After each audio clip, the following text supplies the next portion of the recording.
Hi, this is Andrew Groh with the Missouri Society of CPAs. This is MOCPA Bar Talk, where we talk about the latest trends, news, and issues that matter to you the most. Let's get started. Hi, everybody. Welcome to this edition of MOCPA Bar Talk. I'm Andrew Groh, and today we're here with Dr. John Seiffertt, assistant professor at Providence College in Rhode Island. Dr. Seiffertt, welcome to the show. Thanks, Andrew. Thanks for coming on today. I understand that you're a Missouri native. Is that right? That's right. Okay. Can you tell us a little bit about yourself? Yeah, I grew up in St. Louis. I've now moved out to New England. Can't quite bring myself to root for the Red Sox and the Patriots yet, but we're out there now in Providence, Rhode Island. I taught at several Missouri institutions. I taught at the University of Missouri St. Louis. I did my graduate work at Missouri University of Science and Technology, where I got interested in artificial intelligence. And I have also taught at Truman State up in Kirksville. Well, welcome home. This is fantastic, and we have also known each other for a couple of years now. You've come in and been one of our experts in blockchain technologies for the Midwest Blockchain Conference. So thank you very much for all of your expertise on that front. And today we're going to take a deep dive into your primary expertise, artificial intelligence. Can you tell us a little bit about the technology itself? Kind of situate us. If we're not familiar, CPAs are not familiar with AI, where is AI in kind of the technology spectrum? Yeah, Andrew, that's a really important thing to do because there's a lot of different kinds of technologies out there, and people who aren't creating the technology for a living are oftentimes faced with just so many choices of where do I go? What is the difference between all of these? So if you take what I would call a normal piece of software, something like RPA or something like Microsoft Excel, it is based on basically a sequence of what we call if-then statements. Anyone who's taken a programming class has written a statement that says, if the input to the system is this, then I'm going to do that. It's pretty straightforward. It might not be easy to develop that software. Software is very difficult.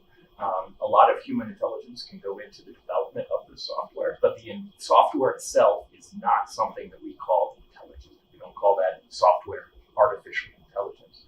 What distinguishes a normal piece of software from intelligent software is that the intelligent software is going to fill in gaps where the programmer did not specifically specify what to do. So in Excel, there's programming behind the scene. Say, if I click in this cell, something will happen. Right. So it's just a bunch of if-thens. In artificial intelligence, it's used in applications where it's impossible to do that. So take chess playing, for example. If you take Magnus Carlsen and have him come into your company, and you could ask him, you could show him 1,000 chess points, and he could say, well, here is the correct move in all of these 1,000 cases. You would have the beginning of a normal program that could play chess, because presumably he will make the correct move in those cases.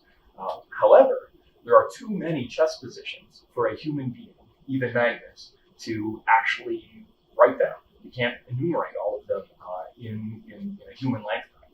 So an artificial intelligence algorithm will come in and it'll say, okay, well, I've got some chessboards where I know the right answer for.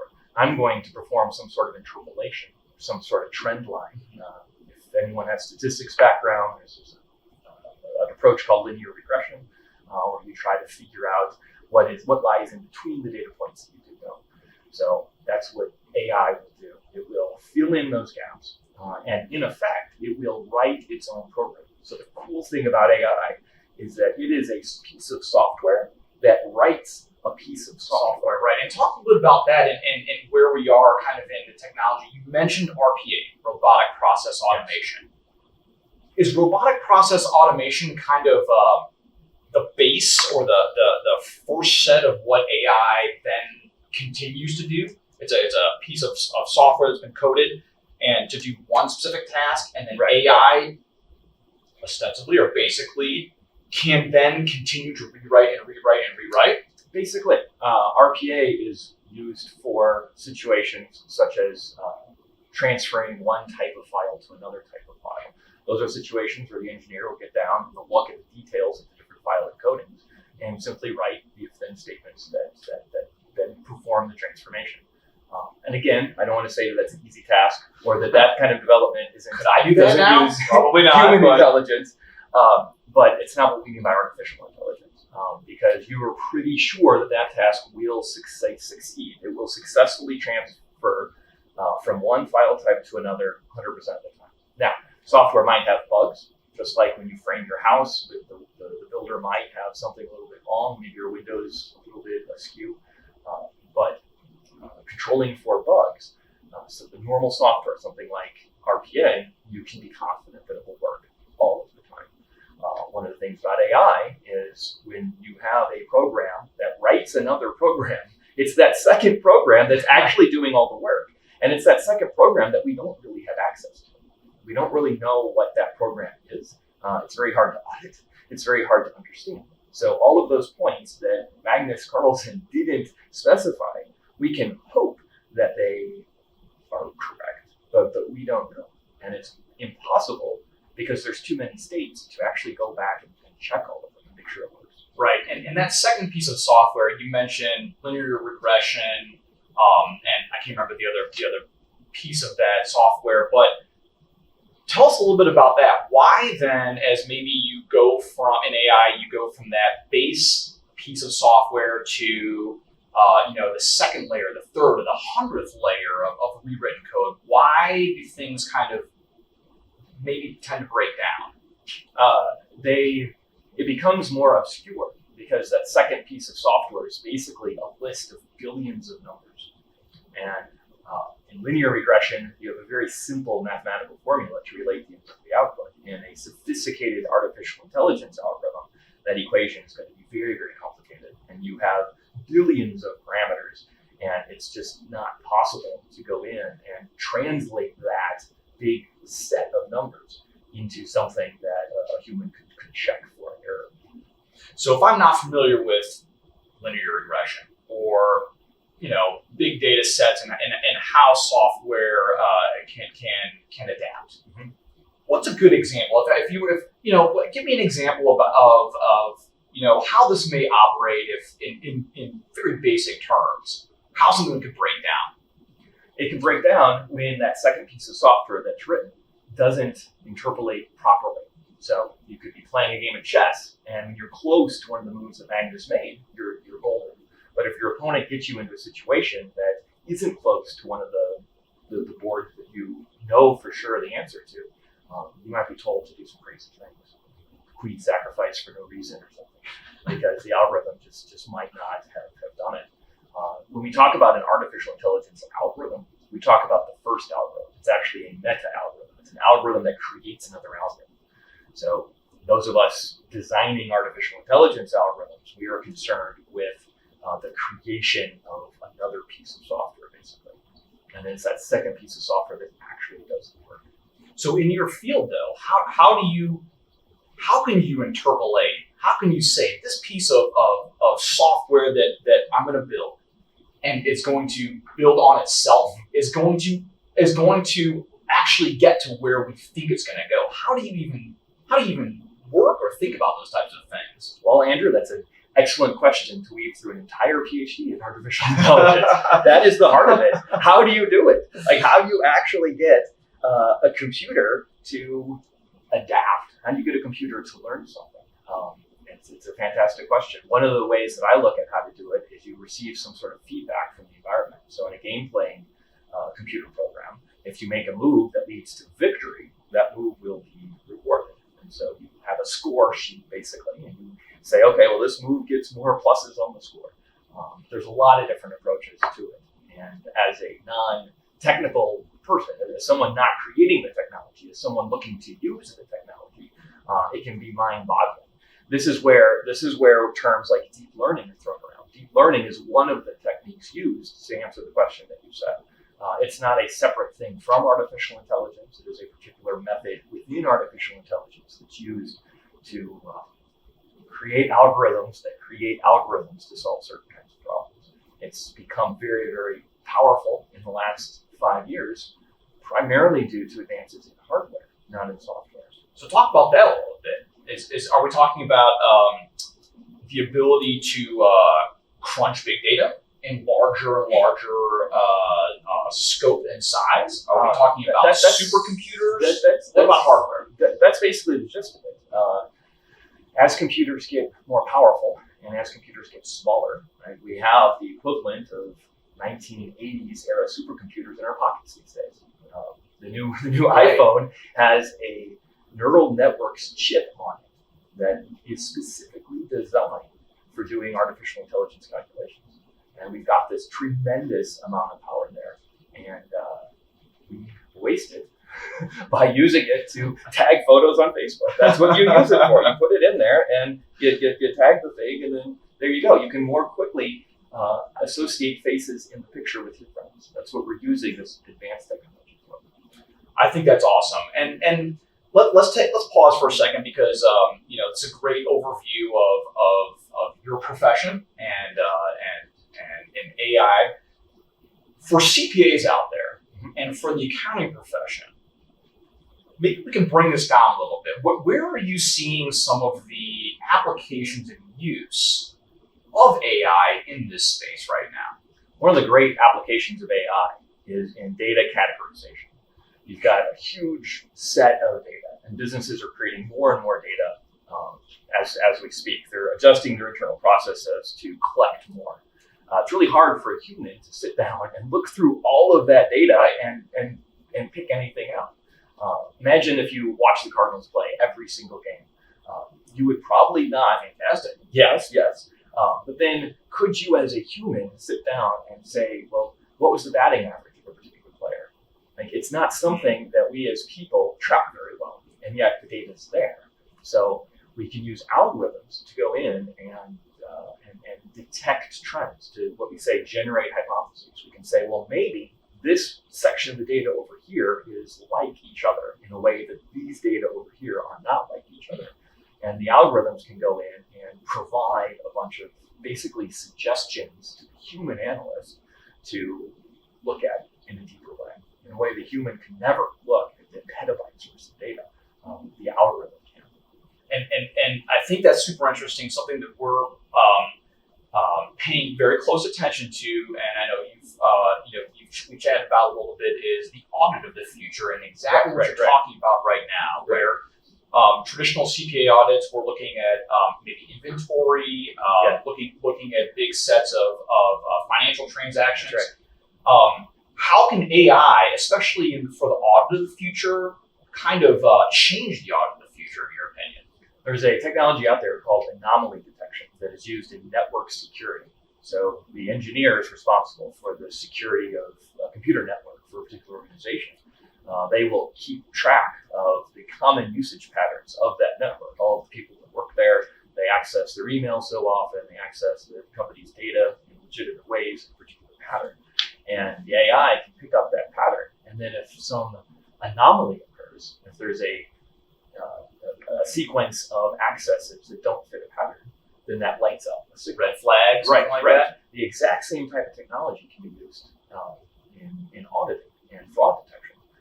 You can look at all of the receipts. You can look at all of the tagged data items that you have within your collection, your ledgers, and you can find some of them might be anomalous.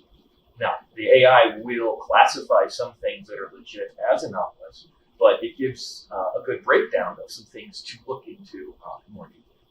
So let's stop there. You just mentioned that the AI may classify things as legit, or maybe not legit, but actually are. Well, does this go to kind of professional skepticism, professional due diligence? Where does the CPA then come in when you say something like that, where AI may not be able to find everything? Yeah, that's right. And that's another really good distinction between something like RPA, which you can really just rely on, and something like AI. AI will make mistakes. And part of the professional skepticism that comes when AI companies are out there touting and hyping their technology way beyond where they have a right to. Professionals are like, well, wait a sec, I don't have a flying car yet. Like this is I don't really know that your technology can do all of these things. So that's why I think grounding yourself in the just example is good. AI will, because it's an interpolation process, some of the inputs will not be correct. And so to do due diligence, to do the best for your client, you want to make sure that you don't lose the human element, even when you're using AI technologies, that you check these patterns. If you're doing fraud detection, for example, you go in there and you check them. You don't just red flag them and send the authorities on them. You actually go in and say, okay, this is an aid. Look at an AI as an aid to the human reasoning process, not as a replacement for the human reasoning process. That would be as an AI engineer, that would be my suggestion. I think that's fantastic, and maybe a little bit deeper. Where else? What other maybe entities might you see AI being used? Maybe not just at a CPA firm or in a controller space at a company.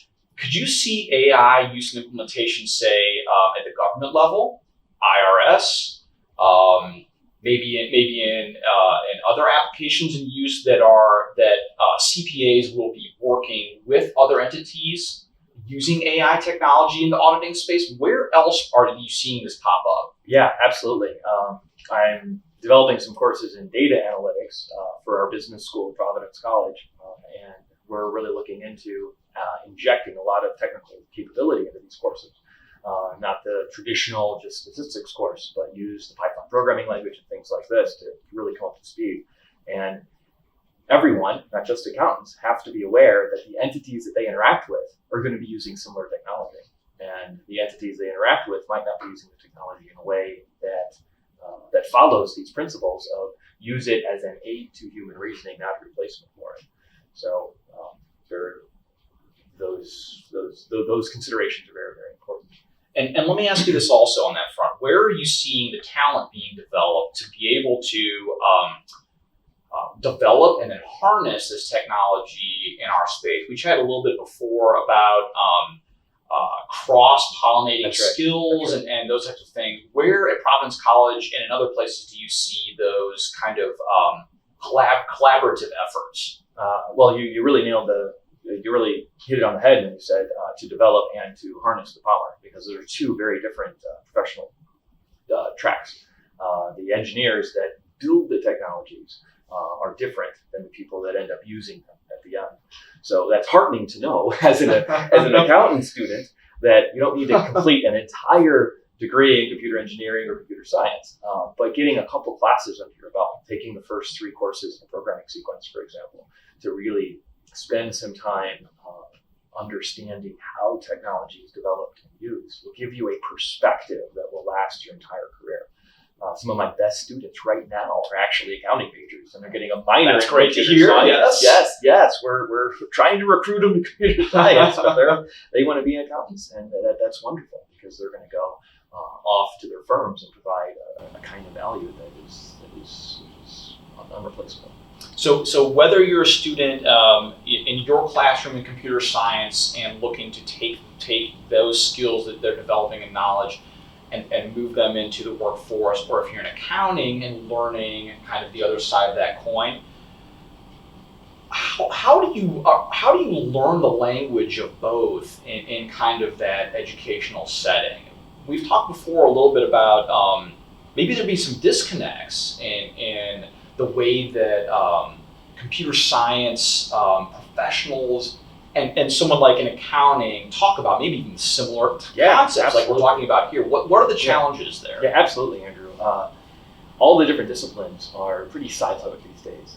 They have their own technical jargon. And one of the great things about taking, say, a computer science class from computer scientists is you get enculturated to the jargon of the technologists, and you can read and understand what they're saying even better. So taking a few courses actually from computer scientists, it can be jarring. Like you might not be ready for it, and it can be more difficult than if you're making computer science your field. But the payoff is pretty high. The same thing goes the other way. I have many computer science students that are getting minors in business. And so they go into business school, and then they're learning all the jargon associated with that as well.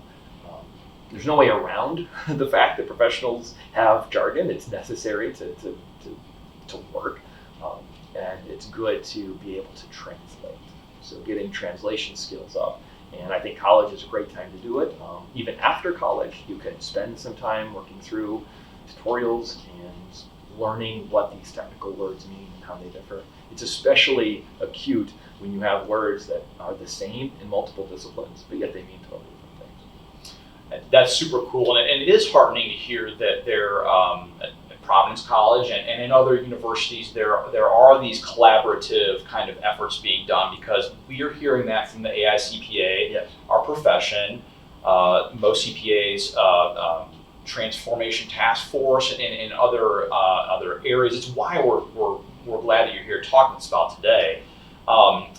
If we can move to something a little bit maybe similar, but if I'm a CPA or a CPA firm, and I'm hearing this conversation, and I'm thinking, how do I know if I should be thinking about finding a professional to come in and help provide some AI technology resources or solutions? How do I, if I'm a CPA, maybe a partner or an owner, where do those conversations start? First of all, a good idea would be to get a sense of what the capabilities of the technology are. So if you have a lot of data, and if you have your accountants working on things like taking a bunch of receipts and organizing them into particular categories, then that is something that AI could definitely be deployed well to help you do. Because what you really want the AI to do is free the humans up to do things that only the humans can do. And there are limits to algorithms. We'll talk about that in the computer science curriculum as well. And that's where the oversell of what algorithms can accomplish can be dangerous, and then it can make the legit AI applications seem less interesting.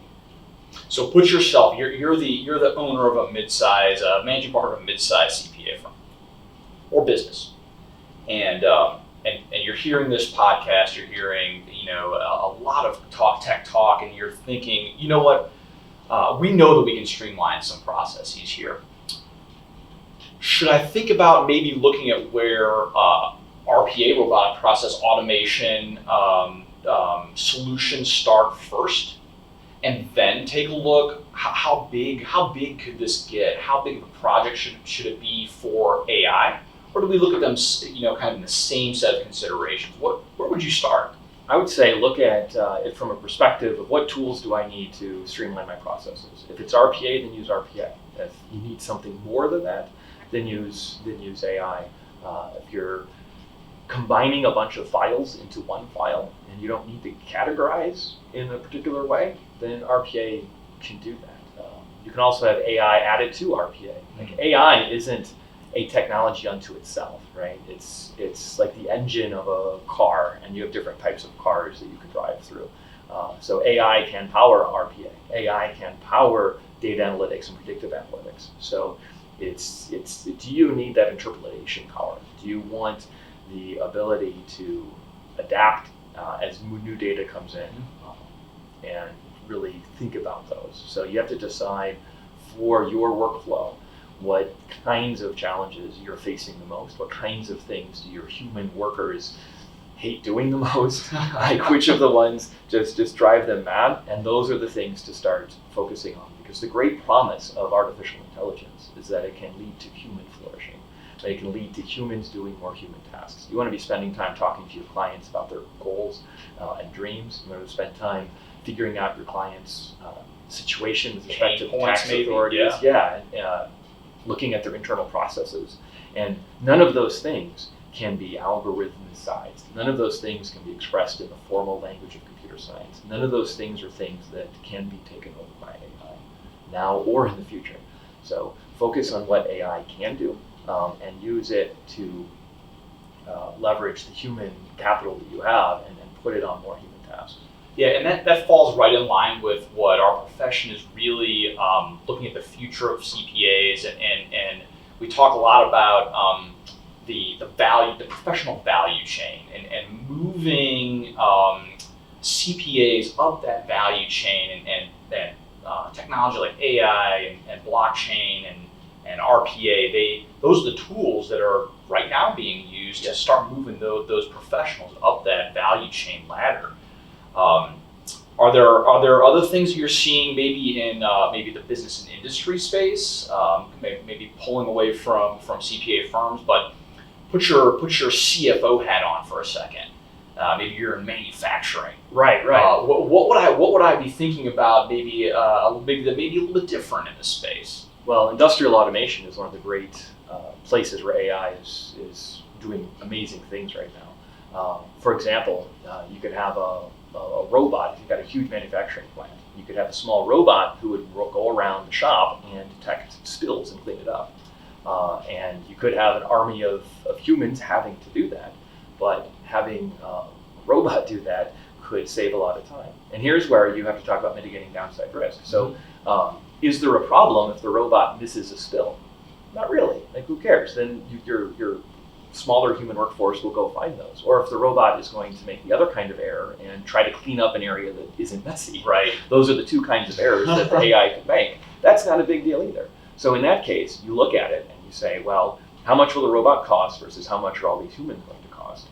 And what is the downside risk of this robot? And it's trivial. So then you go into it, and we have robots in physical manufacturing. But the risk portion of it, maybe, is that really what you're saying is a key set of considerations here? What if you go into that kind of decision, kind of tree? I know you don't like that kind of model, but you say, maybe I think that these robots can help clean things up, but gosh, the risk may not be worth it. Where do you start drawing those lines? Well, that's where the risk assessment is really important. Maybe you're at some sort of a chemical factory where the types of spills are this terrible acid that will kill people if they get on it. In that case, the risk of a robot missing it is catastrophic. Yeah. So in that case, maybe you would say, no, I cannot risk a single error. In which case, an AI solution is probably not where you want to be. You want your armies of humans going around because they can be more reliable. What if I'm working with a vendor who's saying, with that scenario and saying, Dr. Seiffertt, we've got you covered? Right. So there's AI vendors will say, well, humans make mistakes also. So there is some truth to that. You want to make sure that your AI solution is making fewer mistakes, right? If it has to make mistakes, maybe you have a way to tell if you have a situation where humans are guaranteed to err, then an AI solution that also errs can still be valid. It can still be valid, yeah. So machine vision is a place in AI that has achieved a lot of great success recently. So in some assembly plants, there are humans on the line whose job it is to look at the things being produced and grab them if they're deformed. Like if the manufacturing process messed up, you go grab those. And we can now have computer vision robots basically analyzing the items on the assembly line and picking out ones that should be removed. And in that case, again, you have the situation of what's the downside risk? Well, you have some good items will be removed and some bad items won't be removed. Both of those things will happen. And you have to make a judgment. Well, what is human error? What is the robot error? What is the price of both? Right, of both types of errors. And it's a process. It's a management process. But I would recommend to everyone considering these solutions to actually sit down and worksheet this all out, game it all out, and say, well, what are the things where humans possibly messing up, and where will the AI be able to help? And what professionals are auditing those ideas? Where are those kind of risk management decisions made in risk management frameworks, or is it something different? In the industrial plants, automation has a long and storied history. So electrical engineers, people who get engineering management degrees, they're kind of brought up in this world of technology, and let's figure out how to appropriately deploy the technology to help our plants generate our product. And in the business world, that has been happening a lot less. Mm-hmm. So I think more, you're talking about cross-disciplinary communication from the plant managers who have engineering backgrounds with the people that are getting operations degrees from the business school. Sharing those sorts of techniques and ideas would be a fantastic way forward to help figure out how to use AI. Where are our financial engineers? Maybe that's what CPAs of the future actually look like, right? I don't know. That's maybe a half joke, but applying those same principles and the rigor to financial systems, audit systems, those types of things, potential for this profession. And I did want to ask, I mean, there's some pretty cool examples. In your history, your perspective, what are some, maybe one or two of the most interesting application and use of AI that you've seen it or come into contact with? Well, one of the first applications that really made AI stand out was in playing games. There was a backgammon playing program in the 90s that was the first AI program to really beat the best humans in the world in a game. And what was amazing about it is not only did they beat them, they showed them new strategies. The AI was able to learn new strategies and produce games that the humans were very impressed with. Similar game playing technology today is also showing the light to some interesting strategies. Some of the games played by Google's AlphaGo program in the chess domain are rated by humans as beautiful, as interesting, as not just necessarily the result of a computer. Outside of the game playing area, which is often used as a test bed for algorithms, it's not that we think that learning how to play a game really well is of utmost importance. It's just a good way to test the algorithms. An area called natural language processing, where computers are trying to be able to have conversations with people. How can a computer understand the actual human written language or spoken language? That's a very, very difficult problem. And we're running into some situations now that can make you kind of very impressed with how well the computers are going. We can have several levels of exchange with, say, a chatbot, and you can't really tell if it's a human or not. Those are very, very interesting applications of AI that have exciting applications both philosophically and on the engineering side. You talked a little bit about professional skepticism and risk management. Can you give us an example of where maybe AI doesn't live up to its performance expectations? Yes, Andrew. There's a slide I've brought along with this that was a demonstration by Google engineers of how there can be potential flaws in these categorization algorithms that we talked about that are really hard to tell at first glance. So one of the things that AI is really good for is categorizing large amounts of data. Right? So you're going to have your different types of text information, and you want it in different areas. So we often use this in image recognition. So on the slide, there is a picture of a banana being correctly identified by an AI algorithm. So you can show it a bunch of pictures and it'll say, oh yes, that is a banana, that is a dog, that is a house, these kinds of things. These are the sorts of test beds that we use. And so it looks really great, right? The advertisement would be great, right? The vendor would come to you and say, look, this always classifies this thing as a banana. One of the possible downsides, though, is that if you are just a little bit off, maybe it doesn't classify it as a banana anymore. And so For instance, like what? So in the graphic, what the Google engineers did was they introduced noise. We call this noise, sort of a disruption to the picture. They changed the picture very slightly. They introduced this weird psychedelic looking button and they laid it next to the banana. And to a human would look at that and say, yeah, that's still a banana. There's a weird button there, but that's still a banana. But what the engineers did was they looked at the internals of the program generated by the algorithm. They looked at the actual program that was doing the classification, and they figured out that those particular inputs would cause it to misclassify the banana. And so it shows that the algorithm can call it now a toaster instead, even though it looks nothing like a toaster. That one little disruption can completely change what the classification is. And there's a lot of talk of self-driving cars right now. And if one of the risks is if they're all using the same kind of algorithm, it might look like 99.9% of the time they're all driving the same and driving just fine. But on that one morning where the fog is at the perfect level and the rays of sun are hitting the signs at the perfect angle, there could be this failure that ends up being systemic. Okay? So humans are going to make errors in driving or categorizing, but not all humans are going to make the same mistake at the same time. Right.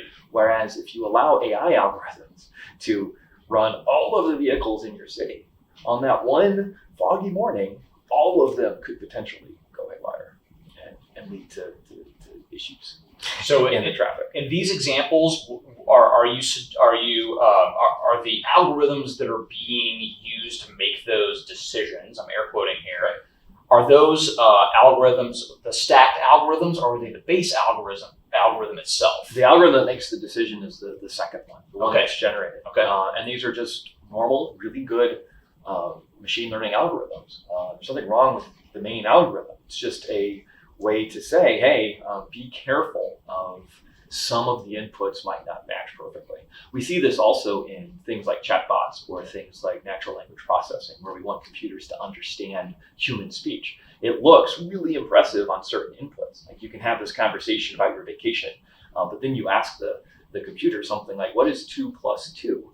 And then they'll act like, those are some interesting small words or something. Like it can't shift gears to now, oh, that's a math problem, I'll answer 4. So beware. Something to talk to your vendor about is sort of robustness or reliability on these things. Like, this is really impressive. You just showed me a robot that's doing somersaults or something. But what if it moves a half inch to the left? Can it still do the somersault? Like, there are going to be some really small changes that end up severely impacting the ability of the algorithm to still perform. And those are things that you as a CEO, CFO in charge of deploying these algorithms and purchasing them for your company should be aware of.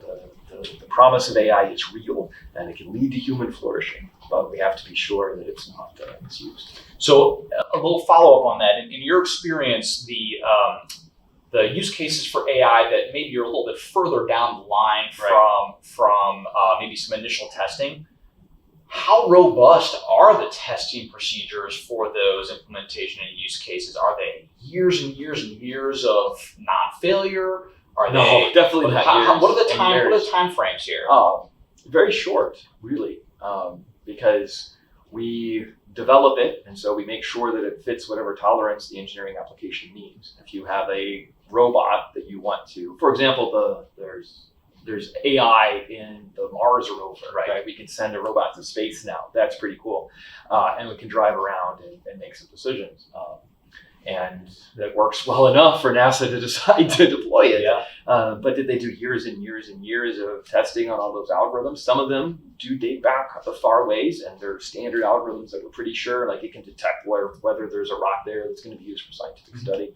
But other ones in a normal development cycle, we're just hoping that they work. So if the rover runs across an old tire on Mars, it might not classify that, or it might think that's a rock, and we'll be sending back images of alien tires instead of rocks. And where will we be in that case? And that brings up a really great question about AI and ethics, right? So read many articles about advances in artificial intelligence in a variety of application and use. What are you teaching your students, or what conversations are you having around that space about not just implementation and use, but how should AI be deployed and looked at from a human perspective? It's very important to keep in mind that these algorithms aren't just some monolithic entity out there that we must take direction from. They're being deployed in so many areas that we look at every day, such as in Facebook and YouTube, curating content in various ways. These artificial intelligence algorithms are affecting the broader picture, the broader things that people talk about in the world, things that they might be exposed to. And I would just encourage people to be aware of this and understand the potential limits there, which goes back to the idea of using it in a professional capacity. You have to be able to understand that this AI algorithm is not 100%, and if one little error someplace is going to be catastrophic, you must ethically be much more vigilant than you would otherwise. So, I won't ask you your opinion on this one, but do you see ethics and social media, which has been a topic of discussion in our society over the last many years, is that real? Do you see kind of maybe some ethical, at least considerations to think about based on technical expertise in AI? Yes, absolutely. The big fear is that people will not realize where the algorithm ends and what the power of the algorithm is. The best way to go against this unethical use of algorithms is for people to step back and say, well, I understand that this is a computer program that's creating a computer program to do something, and I'm not just going to accept the results necessarily.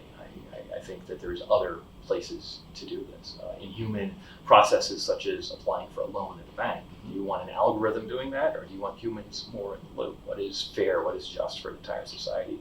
These things need to be worked out, and the first step to working them out is even knowing that they're a problem. Right. And from my perspective, I see a lot of people in technology adjacent professions, not the ones that are creating the technology, but the ones that are using it, who place a little too much faith, who think a little too less about, should I be computing this, as opposed to, can I be computing this? That's interesting. And, I think that that the idea of professional skepticism, of course, for CPAs is baked in with CPA culture. Mm-hmm. The audit itself is rooted in professional skepticism. Even personal skepticism, when we talk about, social media and other absolutely. types of application and use, we understand that, and points well taken. And I'm sure that's maybe something that will come up or be coming up in some new projects or programs that you're working on. Can you share with us a little bit about kind of where your kind of passion is taking you, and where maybe the future and further collision of computer science and accounting is going to be for you? Yeah, I'm really passionate about sharing these issues with the profession. Going away from just talking to technologists and talking to the users of the technology. I'm working on a book now that is sort of a professional's guide to all this AI in the business professions, AI, marketing, and finance. And I think that'll hopefully be readable by people without a computer science background, and help people understand what to think about. Because the most important thing is to know what questions to even ask, mm-hmm. right? Accountants and the other business professionals are plenty capable of thinking through these issues. They just need to know what are the issues that are available.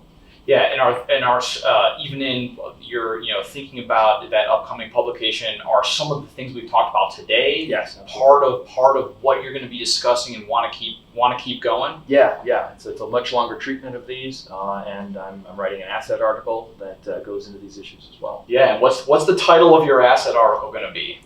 Something along the lines of AI Beyond the Hype: A Professional's Guide for using these technologies to guide your claims. Yeah, and beyond the hype, and I think this has come out in this podcast today, is really that professional skepticism. Going back to that again, is what should we be trusting and what should we be saying? You know what? This is a fantastic tool, but let's take this and then really critically think about what it means, what it's saying. 100%, Andrew. I don't want to undersell the power of AI. It is remarkable. Computers are phenomenal technologies. And they can do a lot of things to help humans not have to do some of the drudge work that's involved in certain kinds of jobs. But you can't allow it to go too far and take over the things that are uniquely human about various decision processes in a profession and in society at large. That's cool, and I can't go without sharing with our members. Dr. Seiffertt. This is Dr. Seiffert's brand new digital logic for computing. I cannot say that I've read this cover to cover, but between that and unified computational intelligence for complex systems, is this the bread and butter? Really, some of these types of topics that you're sharing with your students, and really is the core of computer science itself? Yeah. These are deep dive books for technologists to dive into and learn how to use some of the technology. Is that what we can expect with a practitioner's handbook that's coming out? No. Okay. Practitioner's handbook might have an appendix with some equations in it. I might not be able to help myself, but it's mainly going to be a guide to what are the technologies, where in your workflow would you use them, what are the considerations that you would think about, and what are these big questions? What are humans? That's what the book's about. Where does the computer end and the human begin? And how can we use that in our professional lives? Well, this is all very, very exciting and very timely. We talked a little bit at the very beginning of this podcast, and I'm not sure if I mentioned it, so I'll mention it here, but we see AI as one of the least developed of the four major disruptive technologies that we're focusing on this year. And we expect that to, over the next couple of years, flow into more application and use as more companies, more research are being kind of smashed together for best application and use. Is there anything else that we're kind of missing with this conversation today?